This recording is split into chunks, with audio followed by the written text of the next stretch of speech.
Now let's see who is paying attention.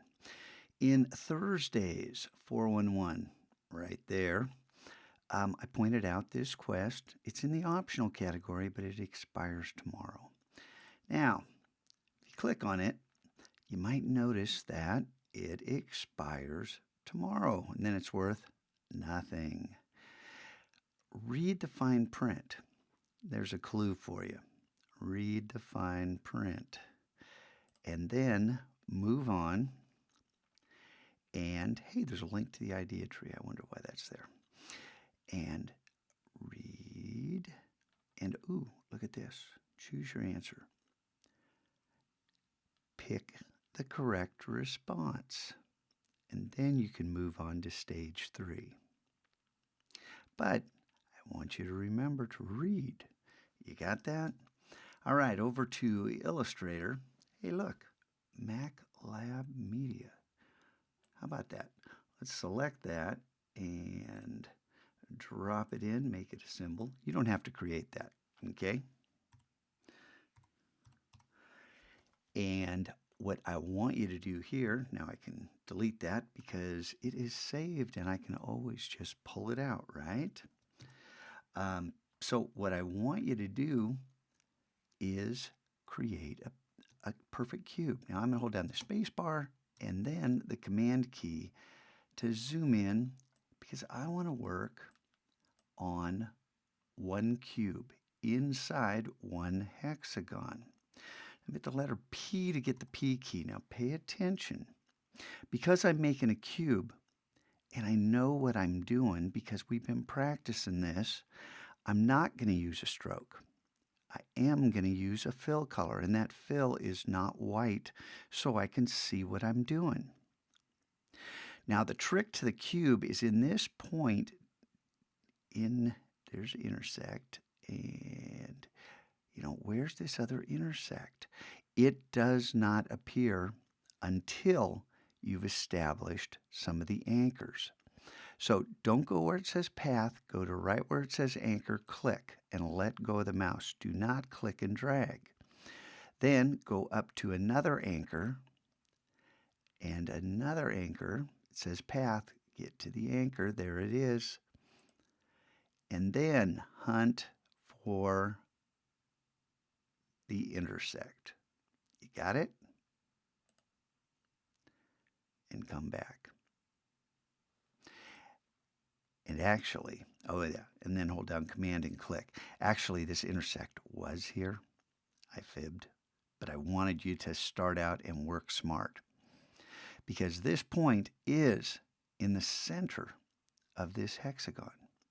Now, remember, I command clicked. Holding down command gets one of these two arrows. If I hit the V key to make sure I get the direct selection tool and then hit P, hold down command, I temporarily get an arrow. Now, for the second face, notice how it said intersect.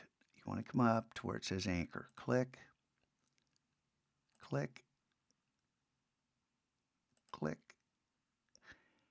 click. You're not done. You're not done. You have to close this face. And then command click to deselect. And then anchor, anchor, and you are, make sure you're on it. There it is. And remember to close. You always have to complete the 4 sides. Command click. Now, get the letter V to get the select tool. 3 distinct colors. You don't have to use blue. You could use red, blue, and green. Kind of hideous. Simulate a light source. Okay, here's a light version for the top. And if I click over here, here's a darker version for one of the sides. You don't go crazy. Maybe it doesn't have to be perfect. That is a perfect cube. And then to use this cube, if we're going to be duplicating it, you highlight the entire thing and then Command G to group. If you can't remember that, you can right click, choose group, come up here, object, group, but it's Command G. Pretty easy. And to ungroup, it's Shift Command G. Very simple. You have created a cube, but I don't want you to stop here. I want you to make this cube again and again and again. And I know some of you are saying, well, I can just drop it in the symbols and say, okay. And, ooh, I forgot to name it. If you want to rename it, you can change this to the large list and double click and call it something very clever like a 1x1 cube. Now look at this. This is a cheat sheet for my working intelligently with isometric patterns.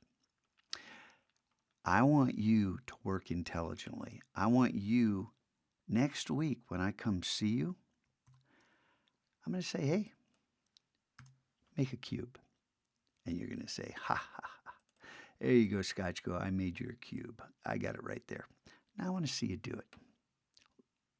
And if you start drawing from this point, or you have a stroke, or you got a white fill, listen, I want you to be able to do this, to work smart, to be thinking in Illustrator. Now let's head back to this quest and these answers. Which one of these answers is right? Let me put it another way. Which one is the answer that I want you to realize you have to choose, you have to know, because the clue is up here in the fine print where I told you to read it. All right, practice this. And then once you have, go ahead and make your cheat sheets. Make your 5x5 cube. I'm going to go ahead and set up a whole bunch of different cubes. So I will have an isometric art catalog of the shapes and symbols I need to work smart. All right, you guys, there you go. Own it.